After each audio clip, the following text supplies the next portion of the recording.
जिसे मैं निकम्मा, गरीब और नौकर समझती थी, जिस आदमी से मैं कपड़े धुलवाती थी, टॉयलेट साफ करवाती थी, जिसकी मैंने हालत कुत्ते से भी बदतर कर दी, उसकी सच्चाई जानकर आज मैं खुद को ही कोड़े मारने पे मजबूर हो गई। जिसे मैं पैसों के लिए ताना मारती थी, उसके पास इतनी दौलत थी कि पूरा शहर खरीद लिया।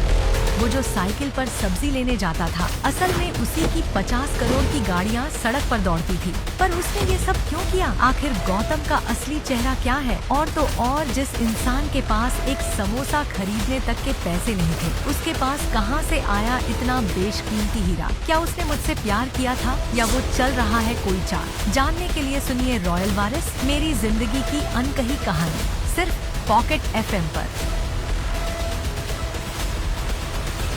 अवनी, क्या कर रही हो? अवनी, मैं मर जाऊंगा, क्या कर रही हो? तुम मर जाओ, लेकिन गौतम अगर मेरी दादी के बर्थडे के लिए तुम 5 लाख से कम का गिफ्ट लाए ना, तो तुम्हारे छोटे छोटे टुकड़े करके ना गली के कुत्तों को खिला दूंगी।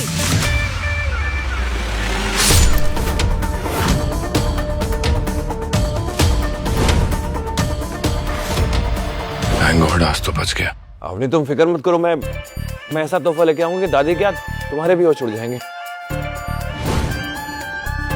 I promise। Exactly। और अगर ऐसा नहीं हुआ तो ऐसे ही होगा।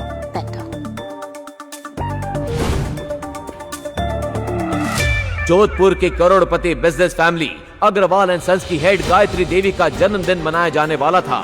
शहर के बड़े बड़े रईस उस पार्टी में आने वाले थे, तो जायज है अवनी चाहती थी कि उनकी तरफ से उसकी दादी को दिया जाने वाला गिफ्ट बेशकीमती हो।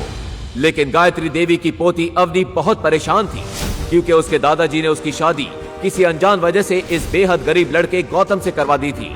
उसकी दादी वैसे ही उसे नीचा दिखाने का कोई मौका नहीं छोड़ती थी, इसलिए अवनी चाहती थी कि वो अपनी दादी साहब को एक महंगा गिफ्ट दे, ताकि सबके सामने उसका औहदा बना रहे।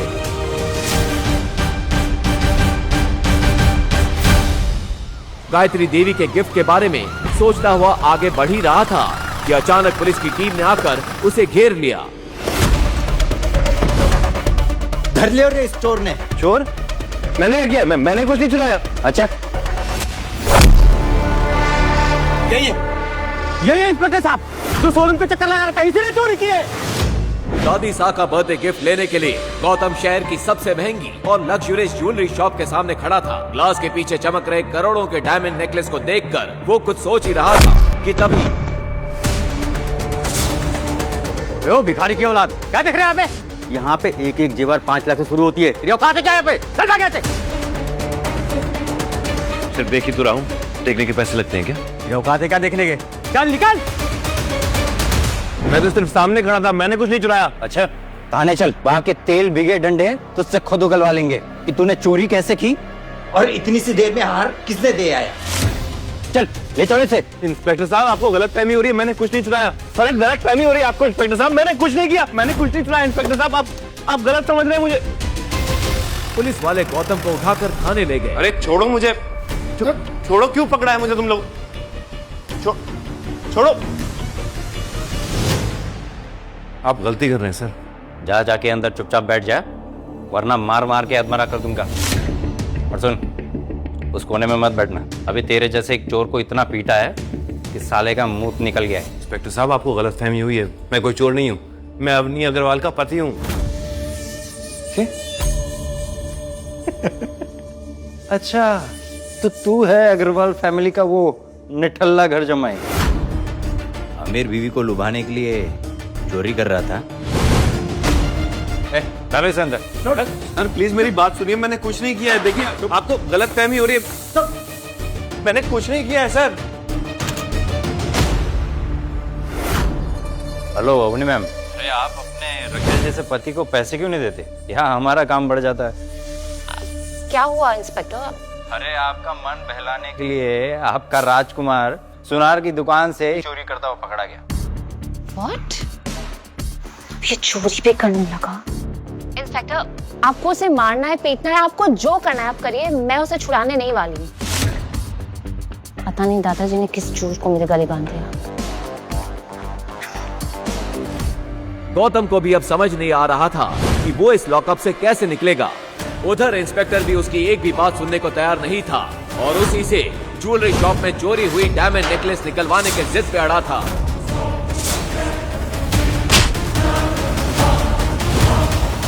चोरी करता है। इंस्पेक्टर एक मोटा डंडा लेकर गौतम को पीटने के लिए बढ़ा, तभी पीछे से एक कड़क आवाज आई।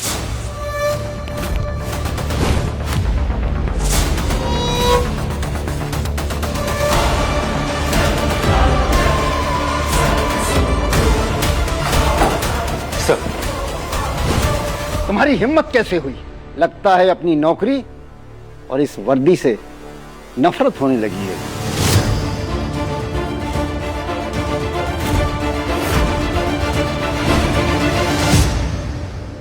हुकुम, आपको यहां जो परेशानी हुई उसके लिए मैं आपसे माफी मांगता हूं। सर, ये आप क्या कर रहे हैं सर? ये अग्रवाल फैमिली का आवारा सा घर जमाई है। सर, ये मित्तल सेठ की दुकान से हीरे का नेकलेस चोरी करते हुए पकड़ा गया है। और तो और इसकी बीवी ने भी इसे छुड़ाने से मना कर दिया है। Shut up!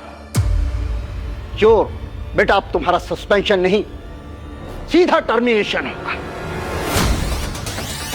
अरे जानते भी हो तुम ये किसको लेकर आए हो यहाँ पर? अरे अगर ये चाहे तो उस जैसे 10 ज्वेलरी शॉप खरीद कर मुझे वहां गार्ड बनाकर बिठा दें। फिर कमिश्नर ने अपने मोबाइल पर उस इंस्पेक्टर को कोई मैसेज दिखाया। वो देखते ही इंस्पेक्टर का चेहरा सफेद पड़ गया। सर, मुझसे भूल हो गई। अब मुझे प्लीज माफ कर दीजिए। सर, रुको, मुझे क्षमा करें। आइए, मैं आपको अपनी गाड़ी से घर छोड़ देता हूँ। ठीक है, मैं ये सब भूल जाऊंगा, लेकिन एक शर्त पे। हुकुम। आपको भी मेरा ये राज भूलना होगा। मेरे इस राज के बारे में कानो कान किसी को खबर नहीं होनी चाहिए, खासकर मेरी बीवी को। हुकुम। गौतम के इतना कहते ही पूरे पुलिस स्टेशन में हंगामा मच चुका था। लेकिन एक सवाल, क्या सच में गौतम कोई चोर था या इसके पीछे कोई गहरा राज छुपा था? और क्यों कमिश्नर ने उसे हुक्म कह के बुलाया? आगे एक ऐसा राज खुलेगा जो आपके होश उड़ा के रख देगा। गौतम जैसे ही थाने से बाहर निकला, एक लग्जरी कार आकर वहां रुकी। उसमें से एक बुजुर्ग शख्स उतरे और उन्होंने गौतम के हाथ में एक छोटा सा बॉक्स दिया।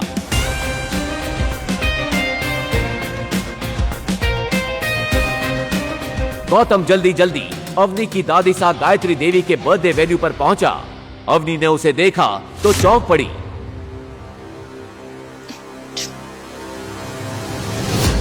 यहाँ कहाँ से आ गए? चोर कहीं के। किसने छुड़ाया तुम्हें थाने से? वहीं पड़े पड़े सड़ जाते ना तो अच्छा होता। मैंने कोई चोरी नहीं की अपनी। ज्वेलरी शॉप के सामने खड़ा था, पुलिस ने पकड़ लिया। बड़ी मुश्किल से अपनी बेगुनाही का सबूत देकर आया हूँ। ठीक है। कैसी सस्ती से गिफ्ट खाकर लेकर आए हो तुम? कितनी सस्ती पैकिंग है। ठीक, पैकिंग मैटर नहीं करती है, उसके अंदर गिफ्ट क्या है वो मैटर करता है। तुम देखोगी तो चौंक जाओगी। दादी का गिफ्ट है, तुम क्यों खोल रही हो? उनको खोलने दो। Fine, whatever. लेकिन जब बाकी सब गिफ्ट दे रहे हो ना, तो तुम चुपके से अपना बॉक्स साइड में रख देना, ओके?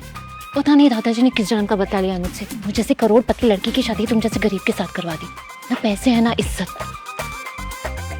चले हम? खड़े क्यों जाओ? थैंक यू बेटा।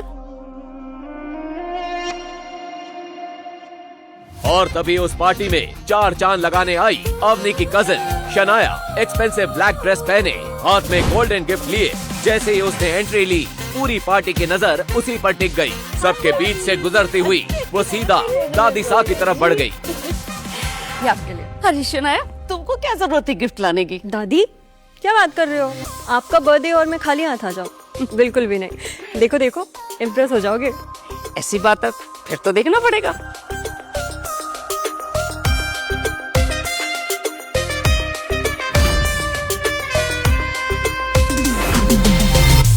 डायमंड पेंडेंट, इतना चमकीला हीरा अपनी 75 साल की उम्र में तो मैंने पहली बार देखा है।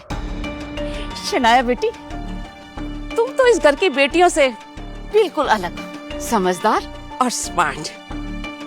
बहुत खूबसूरत है, बहुत अच्छा है। ऐसा बोलकर गायत्री देवी ने अवनी की तरफ देखा और अवनी ने शर्म के मारे अपना सिर झुका लिया। ये डायमंड पेंडेंट तो काफी महंगा होगा, है ना श्रेया? हाँ, पूरे 1.5 करोड़ का है। लगता है तुम्हें किसी ने उल्लू बनाया। 5 लाख का पेंडेंट 1.5 करोड़ में बेच दिया। कुछ भी। और वैसे भी जो लोग खुद की जेब में 500 रुपए का नोट लेकर घूमते हैं ना, वो किसी और को लाखों करोड़ों का ज्ञान नहीं दिया करते। वो इस पार्टी को खराब करने आया, खुद तो निठल्ला है और डायमंड का दाम गलत बता के मेरी पोती को सबके सामने जलील करता है। दादी साहब, मुझ पे भरोसा नहीं है तो मिस्टर पारेख से पूछ लीजिए। वो तो राजस्थान के सबसे बड़े डायमंड मर्चेंट है ना। मिस्टर पारेख,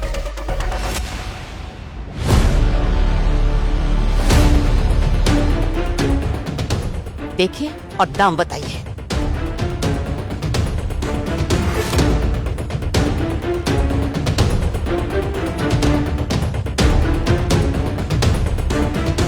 किसी ने नकली डायमंड को असली डायमंड की तरह तराशने की कोशिश की है। मेरी बरसों की पारखी नजर धोखा नहीं खा सकती। किसी ने सनाया जी को ठग लिया। अब किसी ने सनाया जी को ठगा है या फिर वो खुद बड़ा चढ़ा के इसके पैसे बता रही हैं, तो शनाया जी ही जाने। सनाया जी, अब आप बताएंगे कि मैं बताऊं? अरे मिस्टर पारेख, मैं ही बता देता हूँ।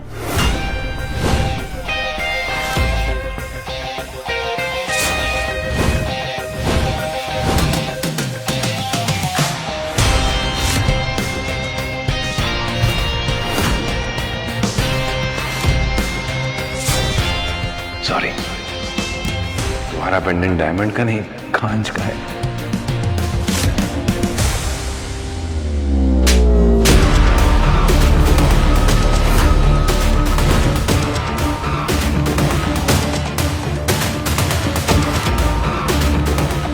तेरी इतनी औकात कि मेरी पोती के लिए बोले? तू क्या गिफ्ट लेके आया निठल्ले, वो बता।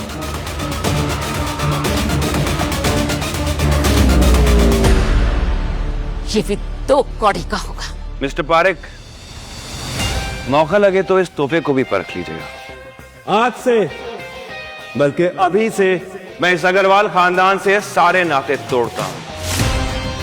अलीसा, थप्पड़ नहीं मारना चाहिए था।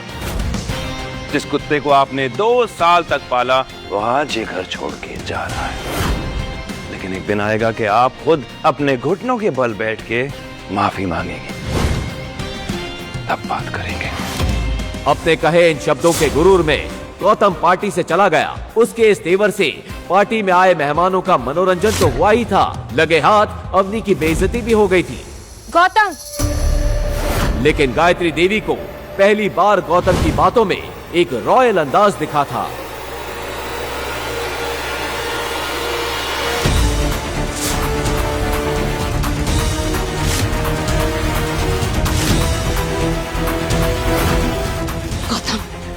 अरे गौतम को रोको कोई!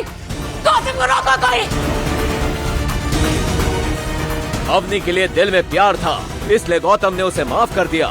लेकिन बाकी परिवार और दादी साकिली, उसके दिल में गुस्से की चिंगारी अभी भी जल रही थी। अगले ही दिन अपने जख्मों को मुस्कान के पीछे छुपाए और अपनी खटारा साइकिल उठाकर गौतम अवनी के दोस्तों को लेने एयरपोर्ट चला गया।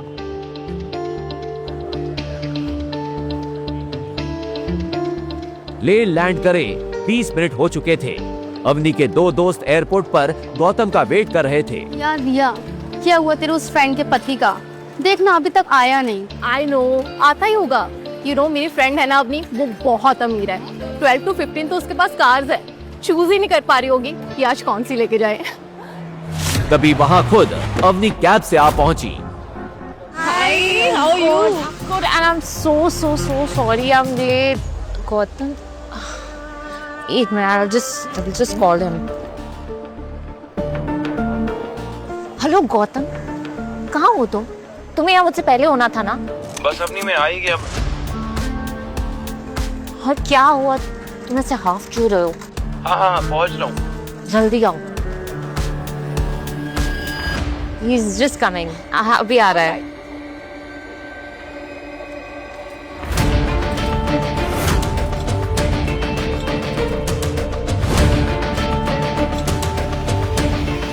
सॉरी, थोड़ा लेट हो गया। गौतम को देख रिया को तो यकीन ही नहीं हो रहा था कि कोई इंसान साइकिल पर किसी को लेने एयरपोर्ट कैसे आ सकता है, और अवनी तो शर्म से पानी पानी हो रही थी। शी अवनी, तेरा ये भिखारी पति अभी तक भिखमंगा है, हमें एयरपोर्ट पे लेने अपनी खटारा साइकिल पे आ गया। छी, ये अवनी का पति है।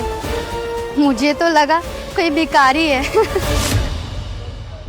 ये साइकिल वही थी जिससे गौतम दूल्हा बनकर अपने ससुराल में आया था, और जिसे देख सब हंस हंस के लोटपोट हो गए थे।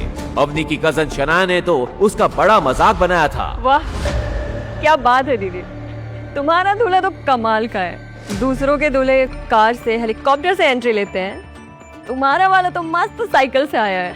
अवनी, अभी भी समय है, भाग जा इस शादी से, वरना आज तो तेरी फैमिली तुझ पे हंस रही है, कल को ये पूरा शहर इस बात का मजाक उड़ाएगा कि इतनी खूबसूरत और करोड़पति पत्नी का पति एक भीखमंगा है।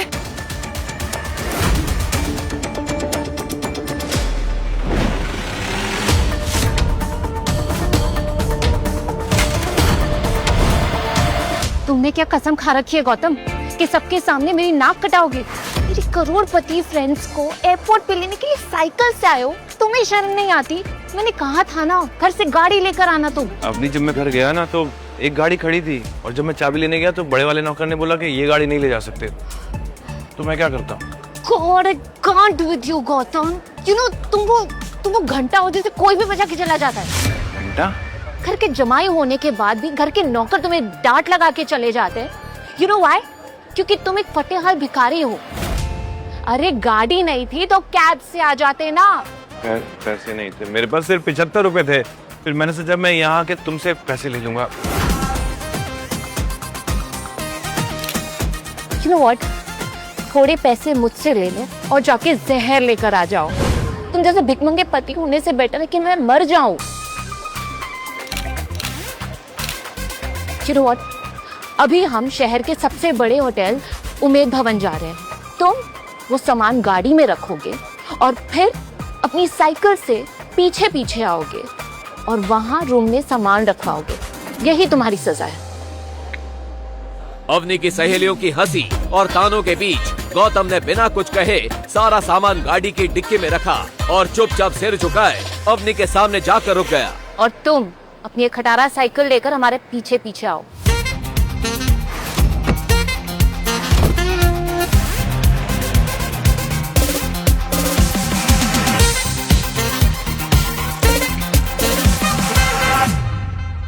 अवनी की फ्रेंड रिया और उसकी फ्रेंड्स उस होटल के रिसेप्शन पर पहुंचे। उसे देख होटल का मैनेजर पूरे अदब के साथ बोला, खम्मा खड़ी मैडम, बताइए मैं आपके लिए क्या सेवा कर सकता हूँ? मुझे आपके होटल में एक कमरा चाहिए आज के दिन। 1 मिनट मैडम।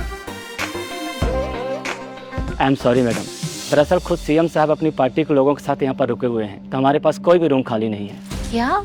मैं आपको 10 गुना ज्यादा पैसे देने के लिए रेडी हूँ। आप प्लीज एक कमरा अरेंज करके दीजिए। सिर्फ आज नहीं, अगले 3 दिनों तक हमारे पास कोई भी रूम खाली नहीं है, क्योंकि सीएम साहब अगले 3 दिनों तक यहाँ पर रुके हुए हैं। आप जानते हैं मैं कौन हूँ? देखिए, आप कुछ भी करिए और मेरे फ्रेंड्स को एक कमरा अरेंज करके दीजिए please. I am sorry madam, जब तक सीएम साहब यहाँ पर रुके हुए हैं मैं आपको रूम अरेंज नहीं कर पाऊंगा, तो प्लीज आप किसी दूसरे होटल में मैनेज कर लीजिए। क्या यार रिया, तू तो बहुत बड़ी बड़ी बातें बोलती थी अवनी के बारे में कि इस शहर के सबसे बड़े खानदान से है, और ये क्या, एक रूम तक अरेंज नहीं कर पाई? हाँ यार अवनी, मुझे सच में लगा था तू है तो सब सही होगा, लेकिन ये क्या? I am sorry guys, trust me, अगर ये सीएम का इशू नहीं होता ना तो हम इसी होटल में रुकते।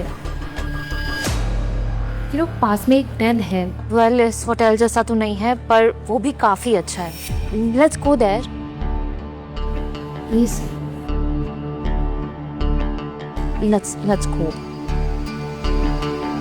वो कुछ कदम आगे चले ही थे कि गौतम वहां आ पहुंचा। सॉरी, ओ देर हो गई, सॉरी, बहुत लंबी चढ़ान आ गई थी। तुम लोग अभी तक चेक इन नहीं किया? क्या हुआ, सब ठीक तो है ना? सब ठीक कैसे होगा? मेरे दिन की शुरुआत तुम्हारी शक्ल देखकर जो होती है। जब से तुम आए हो ना, कुछ सही नहीं है। आज तुम्हारी जगह इस मैनेजर से शादी कर ली होती तो आज कुछ जुगाड़ हो जाता। अरे सर, सर आप यहाँ?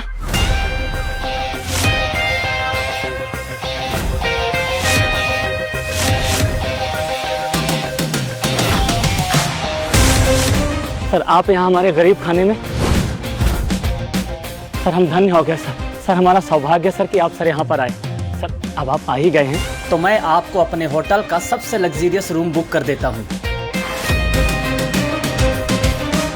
ये क्या बकवास है? हमारे लिए आपके पास अगले 3 दिन तक कोई कमरा नहीं है और इस भिखारी के लिए स्पेशल रूम। हाउ? क्या कहा आपने? भिखारी? लगता है सर के बारे में आपको मालूम नहीं है गौतम साहब। और इससे पहले कि वो मैनेजर आगे कुछ कहता, कि अंदर खबर फैल गई। जैसे ही अंदर खबर फैली कि गौतम उमेद भवन में आया है, अंदर से राज्य के सीएम गौतम सर अपने सभी नेताओं के साथ बाहर आए। और फिर जो हुआ उसे देखकर तो अवनी, रिया और उसकी सहेलियां लगभग बेहोश हो गईं।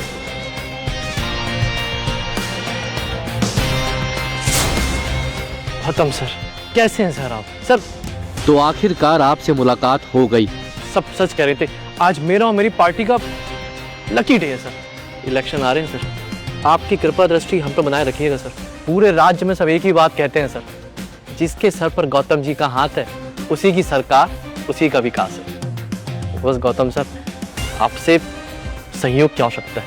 अपनी इतनी खातिरदारी देखकर जहां गौतम अनकंफर्टेबल फील कर रहा था, वहीं दूसरी ओर अवनी और उसके दोस्त हैरान थे कि गौतम के आगे राज्य का चीफ मिनिस्टर और शहर के सबसे बड़े 5 स्टार होटल का मैनेजर हाथ जोड़े खड़े थे। तभी गौतम ने आंखों ही आंखों में उन दोनों को कोई इशारा किया। इशारा पाते ही सीएम की टोली अपने रास्ते निकल गई। उनके जाते ही गौतम सबसे हिचकिचाते हुए बोला, क्या चल रहा है इस होटल में? पता नहीं लोग मुझे कौन सा गौतम समझ रहे हैं। तभी तो मैं ये सोचूं कि गौतम जैसे भिखमंगे के साथ सीएम सर हाथ क्यों मिला रहे थे।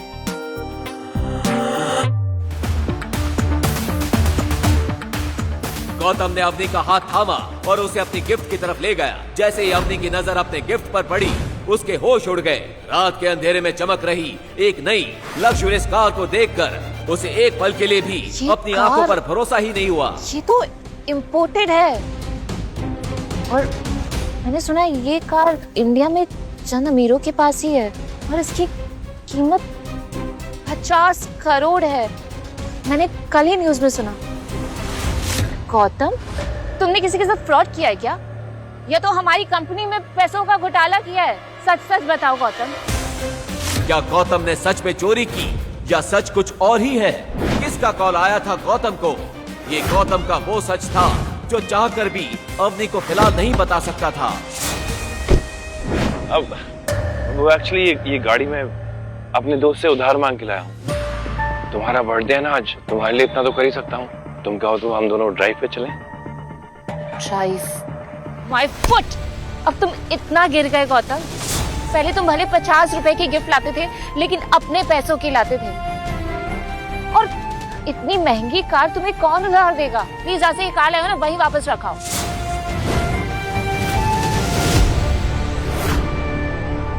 ये परफेक्ट मौका है अवनी को नीचा दिखाने का, और ये मौका मैं खुद गौतम ने दिया है।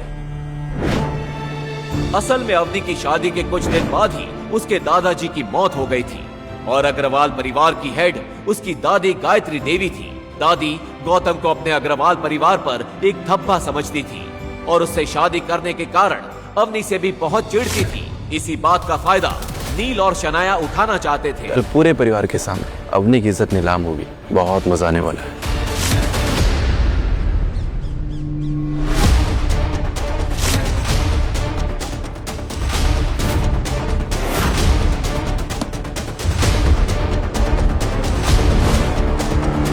हमारे घर पुलिस? अवनी अग्रवाल कौन है? उन्हें तुरंत बुलाइए। इंस्पेक्टर के मुंह से अवनी का नाम सुनकर गायत्री देवी गुस्से से लाल हो गई।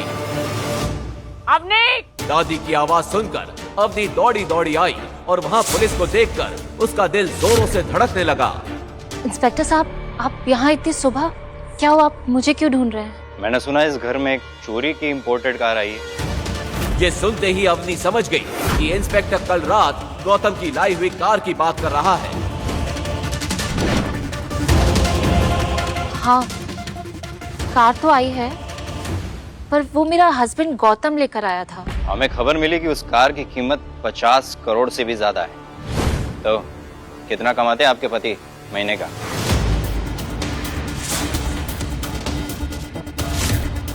वो लुच्चा 2 कौड़ी का घर जमाई अब चोरी भी करने लगा। अग्रवाल परिवार के मुंह पे काला पोत दिया तुम दोनों पति पत्नी ने मिलकर। इंस्पेक्टर, इसका पति अनपढ़ है, कुछ करता धरता नहीं है। तो ऐसे बेरोजगार फटीचर और अनपढ़ आदमी के पास 50 करोड़ की कार कहां से आई? वो अपने दोस्त से उधार मांग कर लाया था। क्या कहा? उधार? ऐसा उस फटीचर का कौन सा दोस्त है जिसके पास 50 करोड़ की कार है? अगर है भी तो इतनी कीमती कार कौन किसी को उधार देता है? तो उसका नाम बता उस अमीरजादे का जिसने 50 करोड़ की कार उस 2 कौड़ी के आदमी को उधार दे दी। दादी की ये बात सुनकर अवनी के पैरों तले जमीन खिसक गई। वो समझ गई कि गौतम ने जरूर कोई गड़बड़ की है। आज तक अवनी ने इतना गिरा हुआ महसूस नहीं किया था। उसका नाम,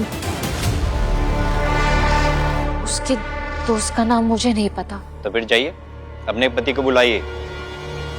शेरा, जाओ जाके उसको ढूंढ के लाओ।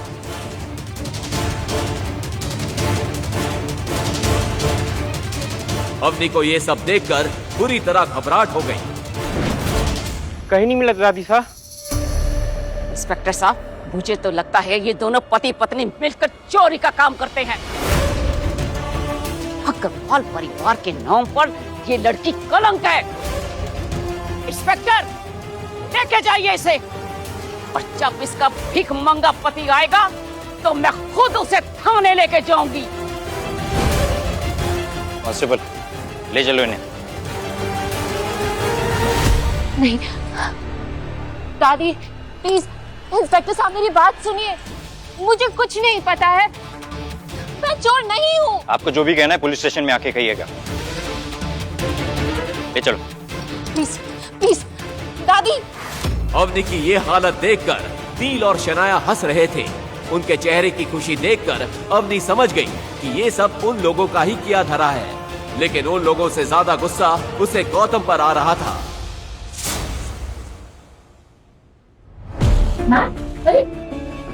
दादाजी की शर्त जाए भाड़ में, इन सब जंजाल के खत्म होती ही मैं गौतम को तलाक दे दूंगी। तभी कांस्टेबल ने अपने कंप्यूटर पर कुछ ऐसा देखा जिससे उसके चेहरे का रंग उड़ गया। वो तुरंत इंस्पेक्टर के पास दौड़ा और उसके कानों में कुछ फुसफुसाया। ये सुनकर इंस्पेक्टर खुद तेज कदमों से कंप्यूटर की तरफ बढ़ा और जो उसने देखा उसके होश उड़ गए। अरे तेरी लग गए पांडे, ये तो राठौड़ राज परिवार की गाड़ी है। जल्दी से बड़े साहब को इन्फॉर्म कर। जा। अब तो तुम भगवान को याद करना शुरू कर दो। राठौड़ राज परिवार की पूरे राजस्थान में बहुत इज्जत थी। उन लोगों का नाम सुनकर अवनी के पसीने छूट गए।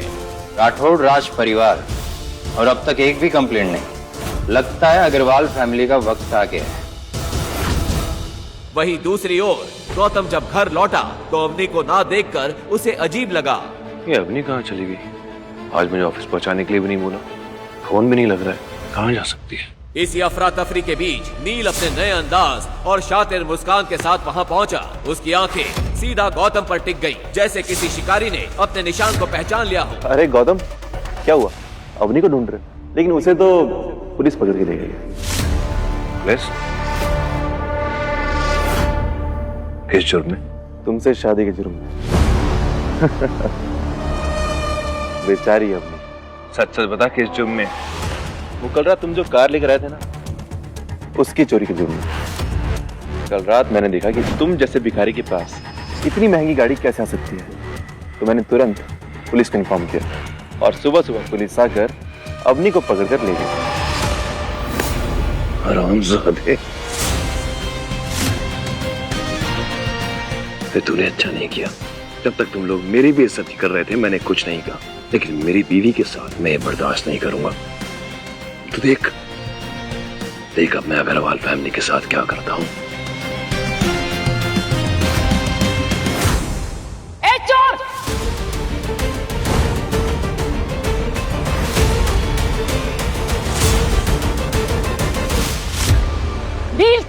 बातें क्या सुन रहा है? इसे पकड़ और थाने लेके जा। इसने हमारे परिवार को कहीं का नहीं छोड़ा है। हाँ चलो, सब चलो। तुम लोगों को भी अंदाजा होना चाहिए कि अवनी के साथ ये सब करके तुम लोगों ने कितनी बड़ी गलती करी है। और दादी साहब नील और शनाया को साथ लेकर पुलिस स्टेशन की तरफ निकल गई, जहां सच और साजिश दोनों उनका इंतजार कर रहे थे। अरे बाप रे, तुरंत अवनी मैडम को छोड़ो। हे भगवान, उन भाई बहन और उस बुढ़िया की बातों में आकर हम कितनी बड़ी भूल कर बैठे। अरे चीफ मिनिस्टर साहब का फोन था, अवनी मैडम की गिरफ्तारी पर पूरे थाने को सस्पेंड कर दिया गया है। अवनी मैडम, हमें माफ कर दीजिए मैम, अब चीफ मिनिस्टर साहब से कहकर हमारी नौकरियां बचा लीजिए, नहीं तो हमारा परिवार भूखा मर जाएगा। मैडम माफ कर दीजिए। अब इंस्पेक्टर साहब, मैं कैसे कर सकती हूँ? मैं चीफ मिनिस्टर को जानती भी नहीं हूँ। अवनी मैडम, शायद आप नहीं जानती होगी, पर आपके पति जानते हैं। चीफ मिनिस्टर साहब ने खुद कहा कि आज वो जो कुछ भी है सिर्फ और सिर्फ आपके पति की वजह से। मैम, मुझसे बहुत बड़ी भूल होगी, प्लीज माफ कर दीजिए। अपने आप को मार रहे तो माफ कर दीजिए मैम, माफ कर दीजिए। अभी ये सब बात चल ही रही थी कि नील गौतम के साथ थाने पहुंच गया। उनके साथ दादी साहब भी थी। ये सब क्या हो रहा है? अरे इंस्पेक्टर, मैं चोर जमाई को पकड़ के लेकर आई हूँ, देखिए। इंस्पेक्टर की नजर जैसे ही गौतम पर गई, वो चौंक गया और गौतम के सामने जाकर झुक गया। छोटे हुकुम,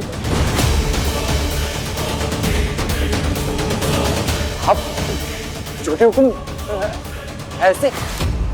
ओ इंस्पेक्टर, चोर को हुक्म क्यों कह रहे हो?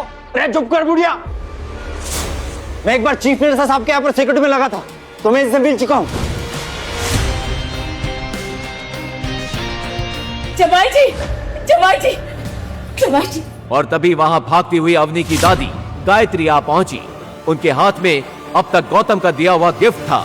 जमाई जी, हमें माफ कर दीजिए, हमसे बहुत बड़ी भूल हो गई। हमारे घर में हीरा था और हमने उसकी कदर नहीं की। जब तुम्हारा तोहफा देखा तब मुझे समझ में आया कि हम कितने बड़े बेवकूफ थे। तुम्हारा तोहफा तो करोड़ों रुपयों के हीरे जवाहरात से भी ऊपर है। हमसे बहुत बड़ी भूल हो गई, हमें माफ कर दो। जवाई जी, हमें माफ कर दो।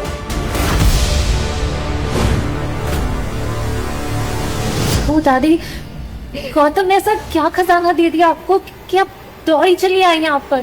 दिखाओ जरा, एक मिनट। जब अवनी और उसके दोस्तों ने वो तोहफा खोला तो सबकी हवाएं उड़ गईं। आखिर ऐसा क्या गिफ्ट दिया था गौतम ने? क्या सच में गौतम कोई बड़ा आदमी है? अगर है तो वो कौन है? कोई माफिया, पॉलिटिशियन, बिजनेसमैन या कहीं का किंग?